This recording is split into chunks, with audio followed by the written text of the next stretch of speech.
All right. Welcome everybody. This is the new vlogcast for Hastings called Opening the Brown Envelope. I'm Andy. I'm a local councillor for Hastings Borough Council. Look after housing, leisure, community engagement. This is Kwame. Hi, I'm Kwame, a local, Hastings local. And this is Jim. Just Gobby. and the whole idea of this vlogcast, guys, isn't it? It's about basically, this is what happens on a Saturday and Sunday night. We've had a few beers, we've watched the football, half of it, and now we're going to start talking about council stuff. They ask me loads of questions. I try and unpick it. I'm just trying to give a sort of a human voice about what happens at the council. That's what it's all about, isn't it, guys? Yep. Yeah, more or less. Yeah? More or less. And giving Andrew a bit of a hard time. These guys do not stop giving me a hard time about being a local councillor. Just absolutely rightly as well. These are really tough times. So, and it's quite nice to unpick it and start and try and work it out. So that's what this vlogcast is all about. I hope you enjoy it. And we played around with a few names, but pushing the brown envelope. Oh, you've changed the name. Opening the brown envelope. Pushing so much better. Pushing the brown is better than opening the brown. There's the 50s. Excellent stuff. Pushing the brown envelope. So Kwame's showing off the £50 notes, and the reason why we're talking about £50 notes is because this week is budget week at the council, boys. Okay, yeah, the nasty budget. The amount I've had email after email, people moaning at me about things that are being cut, things that are being stopped. Why are you choosing this over other things? It is really, really difficult at the Just moment. to line your own pockets, though, isn't it? That's why you're choosing other things over the others. That's right. Yeah. So obviously, we've given ourselves a nice big, nice big pay rise. Huge pay rise, 15% pay rise. Absolutely. Yeah. Is that true? Well, guess how much a councillor gets per year. Come on, Kwame. No, I'm just curious on the pay rise rather than how much you actually get. What is actually the percentage? What is your pay rise this year? Oh man, I don't know. It's inflation anyway. It's basically inflationary pay rise. The councillor's money. The councillor's money is decided by an independent body. It's not decided by us. So they came down this year and interviewed us all about the pay for the councillors. I said actually that the leader should get a bit more, because at the moment the leader gets around about £25,000 a year to be the leader of the council, which is peanuts really. It's a lot of work, right? You do hours. Yeah. Can you have a secondary job? Yeah. So most. It's not a full-time job, or no? Most councillors have a full-time job if they can do it. But it's really tricky. I mean, we've had loads of people that have come in to be a councillor and have really struggled with a full-time job, looking after their kids, all that kind of stuff. It's been really, really difficult, and really difficult to keep them as well, because it's a lot of work. And a thankless task sometimes as well, to be honest. Yes. But yeah. So this Wednesday is big budget day. That's what's going to happen. You can always tell. You can tell this is real. You can tell this is real. Someone's gone the Prince's football. There'll be dogs through this. There'll be kids turning up. So this is just warts and all sort of stuff. So the budget that's coming out this week, Wednesday, is the local council budget. How much we're not going to get from central government, and how much we're going to have to give back to them out of the zero pot we've got. Yeah. Well. I mean, the bottom line is we've had to save what, £2 million this year. £2 million worth of savings out of the budget, and it's killing us really. So a bin collection, is that like £2 million for the whole year? Is that what the contract's worth, or is it like one section of the bin round? Well, I mean the bin. There are certain things a council has to do. Yeah. But how much of a budget is £2 million out of it? Do you know what I mean? Though, when someone says, "Oh, I've lost a tenner," I always think, "Well, that's not even a box of fags these days." Yeah. Do you know what I mean? Well, if I give you an example, so in the temporary housing budget, so all the people that have come to the council, we've decided that they are definitely homeless, families, individuals, or whatever. That's costing the council around about £2 million a year. Right, so that's the whole of the big bit of money. Big bit of money. So we've had. Where are you getting your money from, Andrew? Well, that's the big thing. Yeah. Well, I mean, where is that budget coming from? Where is that money coming from? Yeah. That's what I want to know. It's not coming from central government, as you've made very clear. Where is that money coming from? Well, I mean, like if you think about only 9 years ago, okay, this council used to get around about £15 million a year from central government, okay, and that was for regeneration staff, that was for services, and it was identifying that Hastings was a really poor town, so it got extra resources, quite rightly. Sounds like a lot of money, doesn't it, actually? £15 million, okay? 90-ish thousand people? Yeah. It's a lot of money, yeah. But now, I mean, like last year, for the first year, the government gave us zero money. Zero money, okay? So we've lost about £55 million over the last 8 years, and now we're down. So last year we did an experiment with the business rates. So the government were very kind. They gave us 75% of the business rates collected rather than the 50% or whatever it is, 40%. Yeah. With few caveats on there on top of that. It meant that we actually got no grant from the government, but we actually I think we ended up with around about 200,000 better off than we would have been. But this year, that was only a pilot, and the way this government's just going on, and it's all short term, 1 year this, 1 year pilots, so we're back to the same old thing again now. So is that why the business rates have gone up again? Because I was having a chat to a mate who owns a shop, a couple of them have done it, I think, and they've stopped trading. Yeah. One next to Halifax stopped trading because the business rates went up, and I know the dog shop on the corner moved further down the road because they're out the Trinity Triangle, which is cheaper, right? But that's the biggest problem, isn't it? So you've got a government. So is that the council putting up the business rates, or is that they are sort of inflationary increases and that sort of thing. But the problem is, I mean, and there are government schemes to give some businesses tax. Can I? Sorry, I'm hearing all of this. How much money do we have to give to central government? How much money does Hastings have they to gave earn? us fuck all, so we can't give them anything. That's what I want to understand. 20% of nothing is still nothing. Yeah, that's what I want to understand. So Hastings Council is in a really crap position. Okay, so when we all get our council tax bills, okay, with Hastings Borough Council on the badge, which is always the loveliest thing. Okay, but we only actually get 14% of that money. Hastings Borough Council only keeps 14% of the council tax money. The rest of it goes to county council, to the fire service, to the police service, with the extra stuff on there for adult social care now, and all that kind of stuff. So, all the local emergency services, adult service, it's all local stuff. It's not going into a big pot that's nationally run, right? So it is still used locally, right? That's true. Well, it goes to county council. And the county council looks after all the areas. So, and I would say, obviously, that Hastings should get the biggest share of the money because we've got the biggest share of the problems, biggest share of mental health issues, biggest share of youth unemployment, biggest share of all those inequalities. What about the biggest share of the population? Well, we're certainly one of the biggest. I mean, if you think there's Hastings, Eastbourne, and Bexhill. They're the three big areas. So Eastbourne, Hastings, Bexhill in population areas, you'd imagine, right? Yeah, that's right. But if you look at things like deprivation, if you look at health, poverty, Hastings is the big beast. Yeah. And so realistically, we need that money to be spent in Hastings, not spread equally across the whole county. I think Eastbourne needed to spend it on their paving that they've done that looks the same as their road. So absolutely everyone doesn't know what they're doing. Car drivers, pedestrians. Imagine if you're partially sighted walking around there. Absolute nightmare. The brilliant thing about Eastbourne is Eastbourne's invested loads of money in their infrastructure, and good on them because they want to sort of make Eastbourne into the sort of theatre land of East Sussex, with their investment in it. Brilliant stuff, and the Beacon looks great, and all that sort of area.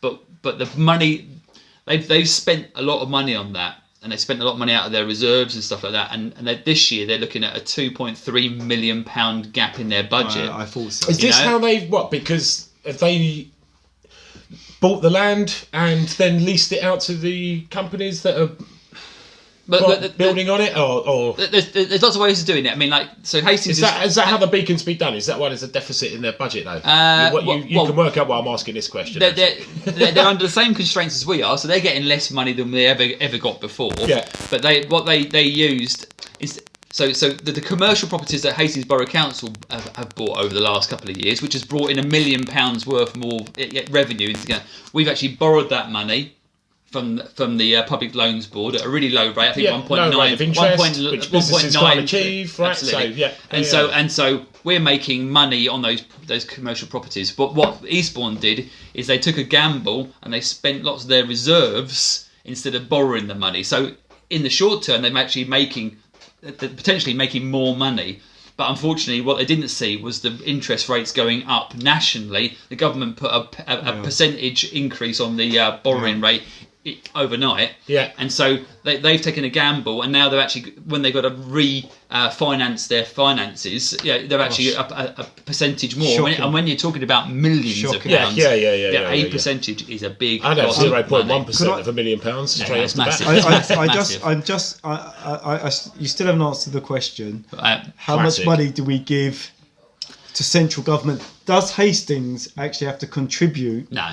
To central government? No. So the business rates is the thing that we collect. So the Hastings Council, once again, we're the big baddies that collect the business rates. Yes. We get to keep a certain amount of those business rates, and then the rest of it goes off to central government. So money does go to central government? Yeah, that is true. And council tax for residential properties is the same, is it? Council tax gets distributed between us, 14% to us. The rest of it goes to county council, fire service, police. The police have just put an extra £15. And then none of that goes onto central government? No. So council tax is local money, if you like. But county money. County money. Yeah, that's right. Is there actually an amount that we give to central government? Is it actually tangible? Is it like, we'll say like 5 million, 10 million? 20 million. I'll have to come back to you, Corey. I'll have to give my politician's answer. I'll have to come back to you. No, I don't know. The reason being is because that 5 million or 10 million or 50 million could actually help us here in Hastings, because we are the most deprived in East Sussex, as we're very aware of that, and it's been mentioned here. So I'm just curious as to why we're paying something when we're in such a negative, when we're already in a negative balance. Before we even start. £2 million worth of cuts. Business rates going up. I'm sure council tax is going to go up. Yeah. I'm sure the bus fare is going to go up. Is it going up? Do you know what I mean? Council tax in line with inflation always does, right? Well, no. To a degree. Do you know what I mean? Hastings Council is only allowed to put... How comes we can't pay them back 2 million less? Just say, go on, look. Well, they've done made £2 million worth of cuts, but people are really starting to suffer. The weirdest thing about business rates is, like, especially last year's pilot, was that you weren't incentivized to actually encourage more businesses, because if you got more businesses to pay business rates, every new business, people can correct me if I'm wrong, but if I remember right, the pilot meant that 50% of the new business rates went straight to the government, and to finance other councils that hadn't increased their business rates by encouraging businesses. Wow. So it ended up being a point where you were better off not encouraging new business, because you still got paid by everybody else putting money into the pot. Wow. So it was crazy. And so whenever central government start talking about 100% business rate retention for local government, they don't really mean that. It's because there are some towns that really struggle to get businesses rocking and rolling in this town. Hastings has a real trouble with the A21 and the rail link. So we all share our problems about getting businesses in and stuff like that. You have a decent summer in Hastings. You have a decent summer. Yeah. Do you know what I mean? But every winter, it's a real struggle. It is a struggle. Real struggle. Look at the goat sledge. Keeping it local. Really busy during the summer. But how you keep your overheads, ticking over the winter, really difficult. I take it that's what I'm doing the refit for anyway. Yeah. You're doing the refit, are you? No, they're doing the refit. Oh, really? Okay. All right. Wasn't it you that knows the... when you're going to be ready? Was it you that said that? No, I didn't say that. Or maybe it's another mate. Yeah. But I tell you what, I'm always impressed. A picture of a chippy working. When's he going to open again? Oh, man, come on. I tell you what, I was always impressed with that fish is still on top of the roof. Yeah. Storm Dennis hasn't even taken it off. In St Leonard's, that the place is still there. I'm impressed. So hang on a minute. Budget. No, forget the budget. Okay, even more important than the budget, climate change. Okay, I like that. Okay, I do like that. I don't. I'm a bit of an ignoramus when it comes to climate change. I know it's really important and we need to get it sorted. But luckily, boys, we've got a special guest. Okay, all the way from Hollington. It's Maya. Get the dog out of the way. Hey everyone. Hi Maya. Hi, it's great to be here. Brilliant. All right, so what are you in charge of? So I'm a councillor for Hastings Borough Council, and I represent Hollington, and I'm the lead cabinet member for climate change, sustainable development and biodiversity. Wow. That's quite a big title. It's a big mouthful. It is. It's my job basically to save us. No pressure. Yeah, my job might be to house people or whatever, but hers is actually to save humanity. Can I just say it's actually all of our jobs to save humanity? Thank you. That's very good. Thank James. you. Very good, James. Don't blame Maya. It's all of our jobs. If we don't pitch in, we're all fucked. Yeah. No, that is really true. So, I mean, like we were discussing off camera before we started all this bit about the futility of it all. Sometimes it feels like I'm washing out my yogurt pot and trying to make save the planet, and I'm thinking, is this really making a difference? So that's why we brought Maya along. Is it making a difference? Maya? Yeah, you've got to, obviously you think about the bigger picture and you're thinking about ice caps melting and all the rest of it. But the way that you can make a change on an individual, level is by doing these little things like washing out your yogurt pots and ensuring that you recycle them, and trying to personally take responsibility to reduce your carbon. Maybe not take so many foreign holidays if you fly. Try and walk and cycle to work a few times a week. That's a big one with the kids around here, walking to school, getting the kids to school. I tried to get it with Daisy, but it's hard when it's winter and it's rainy. It's really hard to get a 10-year-old up that hill. Well, I just cycled here through Storm Dennis. Yeah, you did. I arrived looking like I've been dragged to the hedge. So I really do feel the pain of having to cycle everywhere. That's like, I'm like you, I cycle to work. Look, there's mine and my wife's spikes over there. Very good. And have done for donkey's You years. can be a special climate change champion. I think so. Can make it. Can I tell the Extinction Rebellion to stop protesting and go and pick up some plastic off the beach then? You can tell them that. Please. Controversial, unbelievable. I mean, Jim's partner cycles up Elphinstone Road every single day. Wow. Now that is a proper climate change activist. Cycling and walking is a win-win situation because you're obviously not using carbon. Or not extending carbon, and you're getting fit. And it ties into the well-being, I believe. Exactly. Mental health, very strong. Exercise, fitness. Out in the doors, walking along. What can we do in Hastings, Maya? What can we do to improve all of these aspects with regard to climate in Hastings? Because that's what we're looking at. I know it's globally, but what can we do in Hastings? What can the Hastings populace do? Other than cycling and walking. So it is these... I like to run, but cycling and walking, let's give them something. Yeah. What can Hastings in generally think? As Jim, it was actually Andrew said he washes out his little bowl, yogurt bowl, and how does that actually? What happens to that yogurt bowl? In fact, does it actually go somewhere? Because we are aware that China stopped taking our recycling, Malaysia stopped taking our recycling. What happens with it all? So looking at what we can do as individuals. So it's important that we don't get overwhelmed, that we feel that we still have a power to make a difference. And so your lifestyle... and I'm really keen on lifestyle changes which save the planet and also save money. So I think the important difference with like a socialist approach to tackling climate change and just a general sort of climate change tackling is that we want to put the most vulnerable first within our community. So the most economically marginalised people to help climate change be relevant to them. And also to have advantages as well for those people. So things like, sticking a brick in your toilet tank to use less water, and then it saves you a bit of money. 1.2 litres of water. Is it 1.2 litres? Something like that, yeah. Having one of those sort of, one of your a water bottle, so you don't buy bottled water when you're out and you're not using plastic. It saves you a ton of money if you've got your bottle of water you take it places. What about going meat-free? Meat-free? Does that work? Obviously, meat-free. Meat is one of the biggest industries that produces carbon. That's what I watched the programme and it said that. So I decided to try a couple of days a week, eat tofu or whatever instead of meat. And again, it's good for health. Like, I don't think we're supposed to eat meat in the volume that we do eat meat. I don't count chicken as meat though, really. If it comes from America, probably not. Yeah, exactly. But do you know what I mean? But I watched the programme and it said methane gas, biggest greenhouse gas.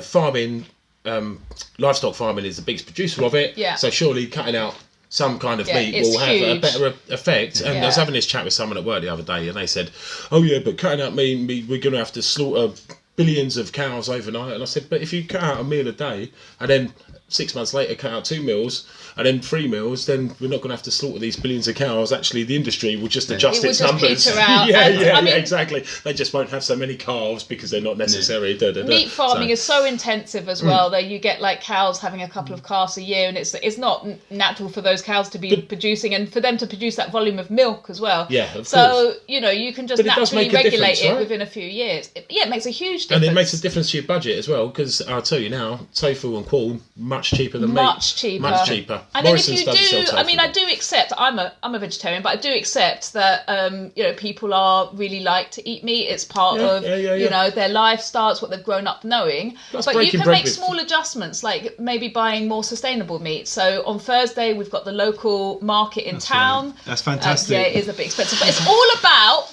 quality over quantity. Yeah, I know. If you can't afford that, but then at least buy organic at the supermarket. So it's better quality meat, so it's more nutritional for you. Yeah. And you don't need as much. A chicken so in Morrison's, that is unbeatable. But that will probably, I don't know, but I would imagine that is like intensively factory farmed. Yeah, it is. And that chicken probably has never seen the light of day, and it probably doesn't have much nutritional value either. But when I've got even though it might be tasty before payday, and it's the night before, the weekend before payday, and I've literally on my arse skint, I've got 10 quid. The kids ask for a roast. I go down there, carrots are 50p, parsnips or whatever, potatoes are a quid. Chicken, you can do. Because you did mention the most vulnerable. But then breaking bread with family is good. You can also go for a nut roast. I know you're like, oh, nut roast. No, my missus makes a mean nut roast.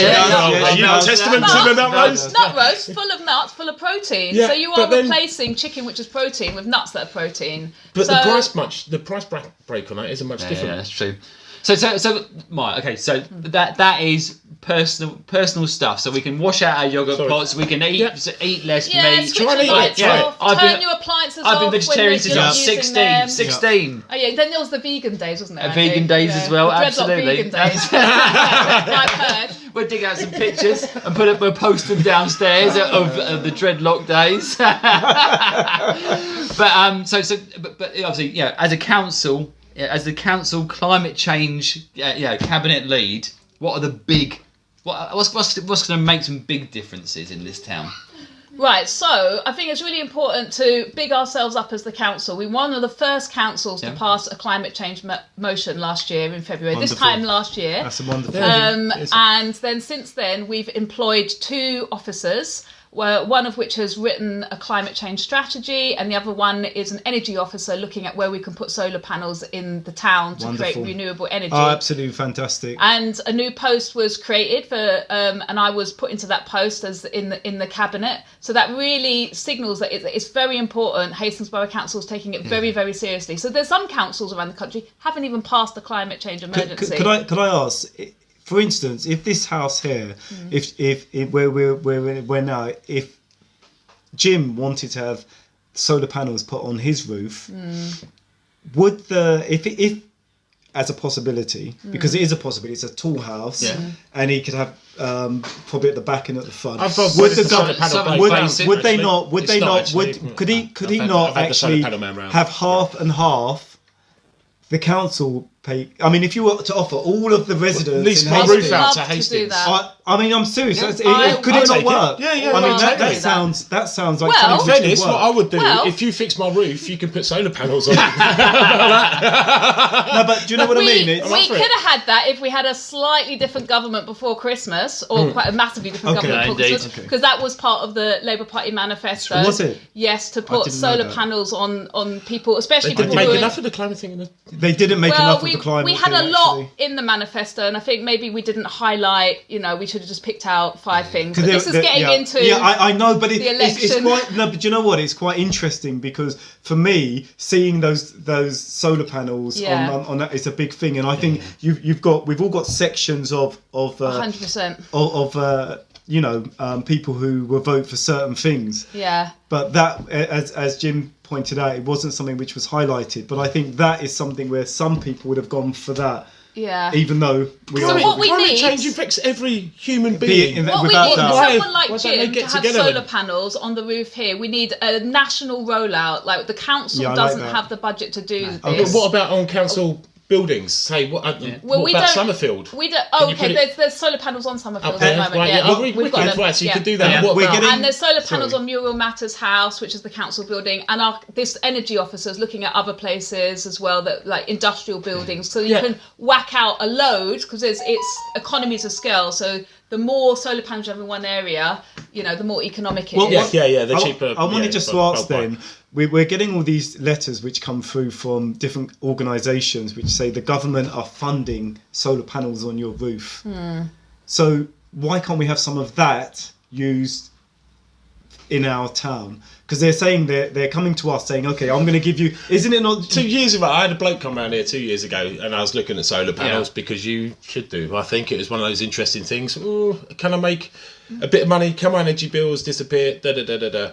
He was the dodgiest fuck you've ever met in your life. And the things he told me, I've read about, I think it's gonna cost 14 grand or something, and they would lend me the money, and the amount of electricity that was generated, I'd be able to pay it back. It was going to be amazing. And within 12 years, I wouldn't have that. And I was thinking, 12 years, my mortgage is going to be paid off before that. And if I want to sell the house, I've still got to deal with them to get rid of the house for the mortgage because they have got shit on my roof. Well, I mean, there are a lot of solar panel companies out there who will do that. But unfortunately, last year, the government changed this thing called the feed-in tariff. So where your salesperson was probably saying you would expect to make money from feeding back into the grid. Excess energy that you're not using on your own house would go back into the national grid, and you would be paid. Yeah, that's so people who put solar panels on their roofs 10 years ago, they would have probably paid off their panels, and then they would be getting money off the national grid for that energy. The government changed that last year,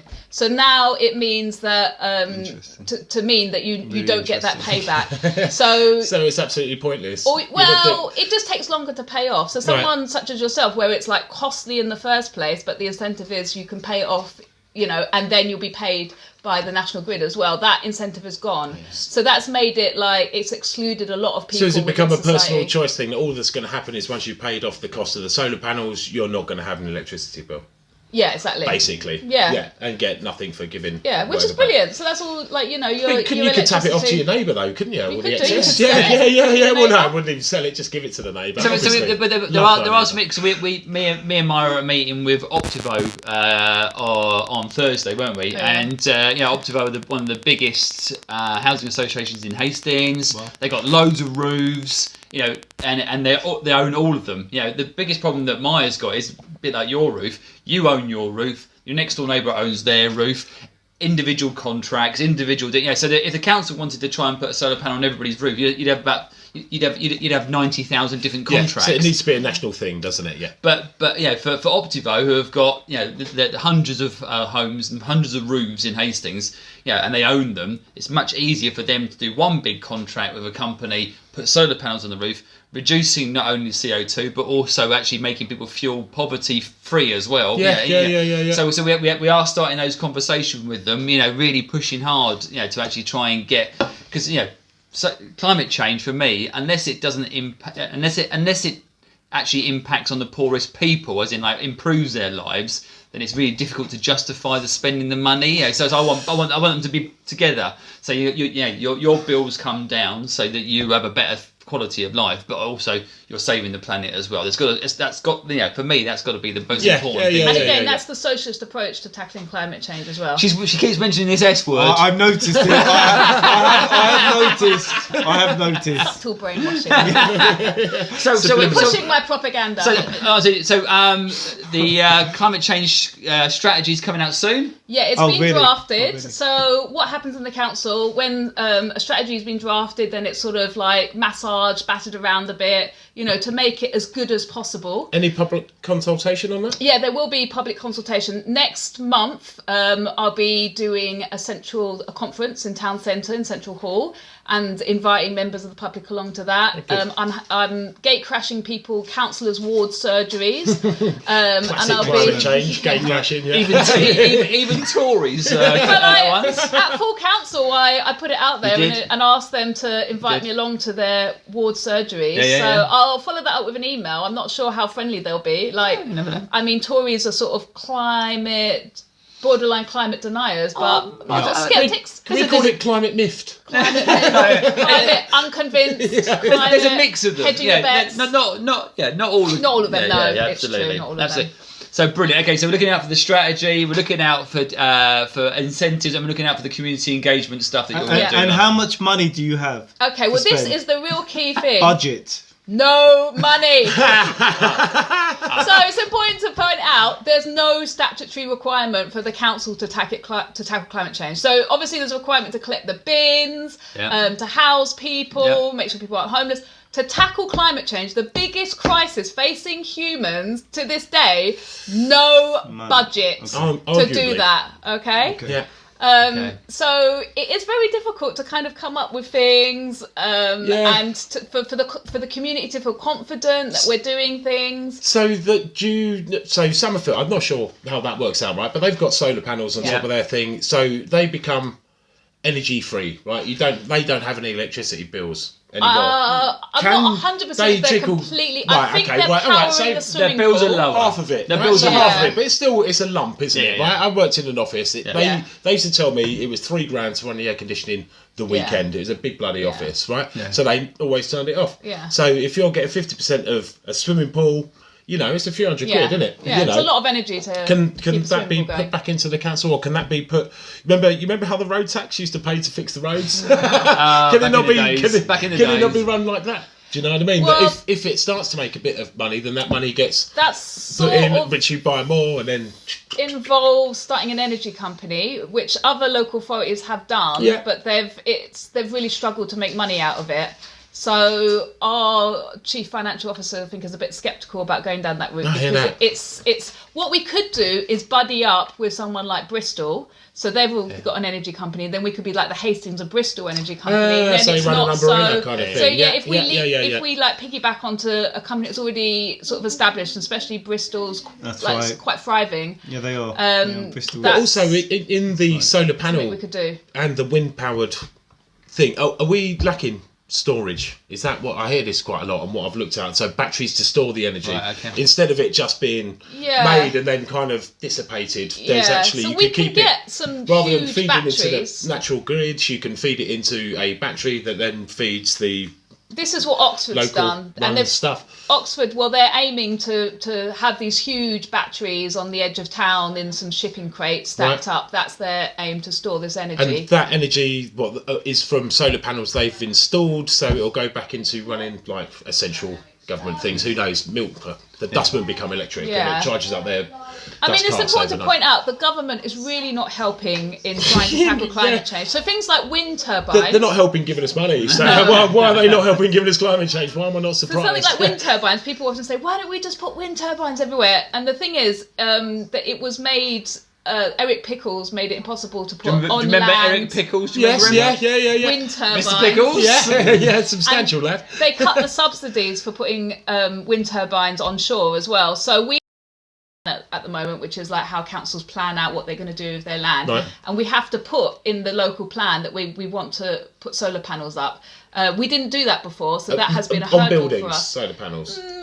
Yeah, you can put solar panels on buildings. And on land. But on land. But it's controversial because obviously it changes the landscape. I was going to say, does it affect the diversity, the biodiversity? If we don't sort something out, Jim, there won't be no diversity. No. And I don't mean the dance group. I understand that,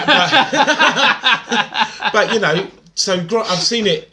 Grass can kind of grow like it's under trees, can't it? So it means you're going to get insects still, and there's small all of that. mammals and stuff. I mean, some people argue that it disturbs bats and the migration paths of birds because of the electromagnetic effect, or just flying into the just blades. Oh, really? Oh, what? No, but what about solar panels on? Oh, solar panels on ground. Well, I think they're okay. fugly. They are. It's one of these things that things are sort of relatively untested because we need to put these things in place at rapid speed. So we're going for like carbon neutrality in 10 years in Hastings.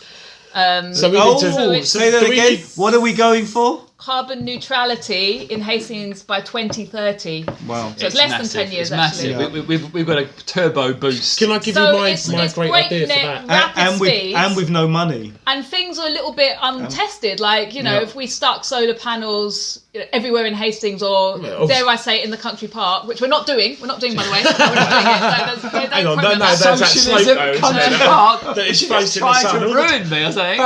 But surely, right, carbon neutrality then, don't we need better transport? Exactly. Don't we need better public transport? 100%. Don't we need buses that are actually affordable? Yes. Of course £2.20 so my kids I know. Right, I'm drawing a line under this, okay, because we've got important things to discuss, okay? We've got the quiz for Maya, okay? So here's the rules. I'm going to read. Tell me about the quiz. The quiz. Okay, so I'm gonna read out some things that Trump has said about climate change or not said about climate change, and you have to tell me if it's a flump or a Trump. Yeah. Okay, so here we go. For the first one, you want to see a bird cemetery? Go under a windmill sometime. It's the saddest thing you're ever going to see. Every type of bird dead underneath. Definitely Trump. Yeah. You're right. Hashtag sad. That is definitely Trump. Okay. That's hilarious. Okay. A bird cemetery. Okay, solar panels is a really great idea. It's the greatest idea. But who's going to light up Las Vegas at night time, which is a great place? Gotta be Trump. No, that's a flump. I'm really? That just sounds so Trump, even the way it's worded. You really channeled Trump I did channel that one. Okay. With the coldest winter ever recorded, with snow setting record levels up and down the coast, the Nobel Prize Committee should give back the Nobel Prize back to Al Gore. It sounds a bit crazy, so I think Trump. Trump! Yeah. Oh, that's really good. Al Gore as well. Didn't he just buy Al Gore's and he put it up for the Davos thing, didn't he? Plant a trillion trees. Oh, did he? Didn't Al Gore start that? Yeah. Then obviously, yeah. Okay, last one then. Here we go. For the prize. Don't know what the prize is going to be, but global warming is a good opportunity for Scotland because it'd be so much better for the tourist industry. That's definitely you. That is true. That is a flump. He doesn't even know where Scotland is. It's got golf courses all over it. Doesn't mean he knows where it is. Ladies and gentlemen, can I please have a big round of applause for Maya, Climate Change Cabinet Lead. Thank you, Maya. I don't think we finished that. I think you need to come back. Yeah. I do. I think we just really, it was really just... We touched the surface. We really did. And I think it's very deep subject. Yeah, actually, we just picked the scab. Yeah, we did. We did. Nice. Actually, Kwame's got a request, actually. He really wants to go and see the New Haven incinerator. There's a whole list of people who want to go and see it. No, the reason I want to see it for us is to give it to Hastings. Backstage passes to Beyonce. Let's find out. Yeah, exactly. Let's find out what's going on with New Haven because 100%. that's where our recycling is. Yeah, and I think that's what we really the locals want to know, and your constituents want to know in Hollington if they are actually involved in recycling. Where does it go? So we need to do a vlog at New Haven. Without doubt. Well, New Haven doesn't recycle, does it? New Haven just burns the rubbish. It burns the rubbish. But that's wonderful, though, isn't it? That's what we want to do. I feel quite converted to incinerators. Like apparently it powers 25,000 homes, and that all the sort of fumes that once the rubbish is burnt, all the fumes are sort of cleaned up. The particles are cleaned up before it's released into the atmosphere. The filters are working properly, then it's absolutely a magnificent idea. But I mean, I want to see it to believe it because you read these things, you hear these things, but I want to go there and see it. You know the weather things you get down the Bexhill Road, and he's put one of those on top of the chimneys and just see what the actual truth is. Excellent stuff. So we'll make that a date. New Haven incinerator. Yeah. We've got to do a vlog with the climate change champion, leader, the leading climate change. I think it'd be absolutely amazing. Yeah, absolutely right. Right, big round of applause for Maya. Again, thank you. Can we take a toilet break? A toilet break? Yeah, I really need. Well, third beer, and I really need a wee. There's no toilet break. We've only got 5 minutes to go.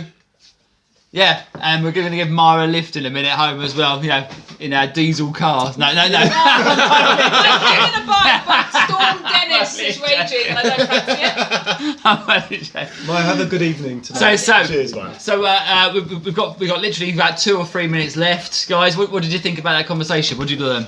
Yeah, interesting. I think it's really interesting with the solar panels where they should go. I thought using a field somewhere, maybe a farmer that'd be up for it, that's got a field facing the right direction. It'd be interesting to see what that produced, how much electricity that produced over a period of time. Yeah. Do you know what I mean? To see how much effect that would have, because if you worked it out and it was one field per 50 houses, I mean, come on. It's not a bad bit of maths, that. Do you know what I mean? If it was one field and it was only like you didn't even charge your electric car up to go to the shops, then what's the point? Right? You're right, and I like the idea that we've got a comparison with the generator. 25,000 houses powered by that generator. The incinerator. So I think you're right. So I think it'd be nice to see what if you have a field of, just as Jim said, of solar power. Maya said there's not enough.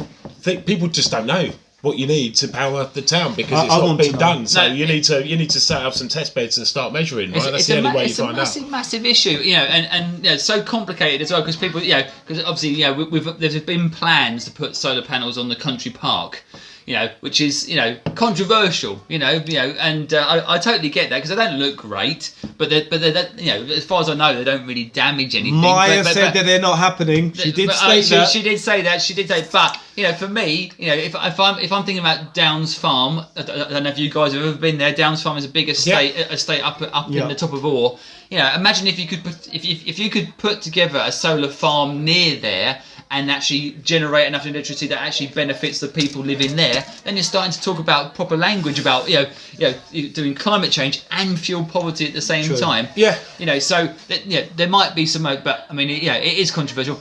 But yeah, we're doing car parks at the moment. Looking at the industrial car parks up at the industrial estates. Yeah, I mean the warehouses up on the industrial estate, they're fugly anyway. Why can't we do things there? I mean, obviously the same problem. No. Sam, the energy man, is doing a proper survey of all those roofs and making sure that if any of them can take solar panels, we would be putting solar panels on. And also, who owns those buildings? Well, we own those buildings. But also what we can do is actually directly plug in the companies, so that the companies would actually buy electricity. Yeah. So they'll get a cheaper form of revenue generation. But it'll be generated from clean electricity. Can you imagine how much the central government want to take? You know, so that's the truth. There's lots of good ideas in there. There's lots of good ideas there, but the thing is, as Maya said, there is no budget. So we've got to make every single every time an idea about solar panels or whatever, they've got to have a business plan around it. Yeah, it's got to be self-funding. They've got to pay for themselves. They've got to wash their faces. They've got to pay for maintenance, all that kind of stuff. And look after the 2 kids that just about have. Yeah. True. Who's actually putting the business plans together? So that's Sam. Maya's got a little crack team, basically, you know, and then that gets triaged through to the finance officers. So, because obviously they're the guys that are going to have to borrow the money, you know, against that business plan. So it's really difficult, you know. So if there was a big wad of cash from central government, go out there and crush climate change and actually make it happen, that would be really simple. But we've actually got to borrow the money and actually make sure that the schemes actually make financial sense as well. How much money does Hastings generate annually from tax year to tax year? How much money do we generate? And is that the bulk of our budget? Okay, yeah. So we get council tax. That's still quite a sizable amount of our money that we retain. But also 14%. You know all the industrial estates up in around the whole area. Hastings Council owns quite a majority of those. They bring in around about £6 to £7 million worth of profit every year. So they're a big bit of money that comes in, and all the commercial property we've just bought in the last couple of years, that's brought in about another £1.5 million. So it's money, isn't it? But what you've got to do, you've got to try and generate your own money to be self-sustaining. Forget about government money. Government money's gone. So we've got to make our own money, because ultimately, in Brexit, it's about taking back control. Surely one of the only ways you can do that taking back control of Hastings is obviously use the the one blessing you do get is you get lower interest rates from borrowing money. So there is one. Yeah, but not at the moment. You did say that it's gone up. It has gone up. Yeah, but it's gone up to around about 3% now, just short of 3%, where it used to be sort of just below 2%. So now actually, there are investors out there, pension funds and whatever, that actually could lend you money at a much lower rate. But it's a little bit more complicated than it was going to the public loan board. So, but we can unpick that. Maybe we'll get our chief finance officer to come and talk to us one day about the Cllr. Okay, so I want to know about. I think we need to know about finance. I want to know how much. I'm interested in how much Hastings actually self-makes. Yeah. How much we have as a borough. Let's make next episode a purely financial episode. Okay, I can see the ratings all along. By the way, I can see the ratings. He did actually say that. We've got to talk about budget. We want to know about money. Next time it's all about the money. Okay, all about the money. So I hope you really enjoyed our vlog. That's the first one. So I hope you found it interesting. Comments below, and we're going to put this out every other couple of weeks. And just open up the conversation about. So if you think about we should be discussing anything else, please let us know, and maybe you could be the next guest in the chair. Okay, so it's good night from Kwame. Yeah, good night. It's good night from Jem. Good night. And it's good night from the. Good night.